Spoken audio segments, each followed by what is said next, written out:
انس رضی اللہ تعالیٰ عنہ فرماتے ہیں کہ ایک شخص حضور کی بارگاہ میں آیا اور آ کر عرض کرنے کہ یا رسول اللہ صلی اللہ علیہ وسلم اب قیامت کب آئے گا؟ تو میرے محبوب علیہ السلام نے نماز ادا کی. نماز ادا کرنے کے بعد فرمایا کہ وہ بندہ کدھر ہے اس نے سوال کیا تھا قیامت کب آئے گی؟ اس نے عرض کی حضور میں حاضر ہوں. فرمایا کہ تیری تیاری کیا ہے؟ تو قیامت کے بارے میں سوال کر رہے ہیں, تیری تیاری کیا ہے؟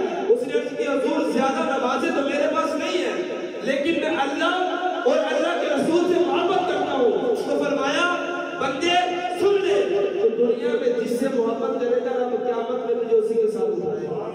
یار ہماری محبت تو مدینے والے سے ہے, کیا ہی وہ قیامت کا منظر ہوگا, کیا وہ قیامت کا منظر ہوگا جب حضور تشریف فرما ہوں گے اور حضور کی قائم قبر میں ہم بھی تشریف فرما ہوں گے. کیونکہ حضور کا فرمان ہے دنیا میں جس سے محبت کرو گے قیامت میں اسی کے ساتھ اٹھو گے. ہماری محبت ولیوں کے ساتھ ہے, اللہ ہمیں ولیوں کے ساتھ اٹھائے گا. اور ہماری محبت صدیق اکبر کے ساتھ ہے, اللہ ہمیں ان کے ساتھ اٹھائے گا. اور ہماری محبت اللہ کے پیارے نبی آخری نبی حضرت محمد مصطفیٰ کے ساتھ ہے. جب قیامت میں رب ان کو اٹھائے گا تو اللہ ان کے ساتھ ہم کو بھی اٹھا لے گا. جب ان کے ساتھ رب اٹھائے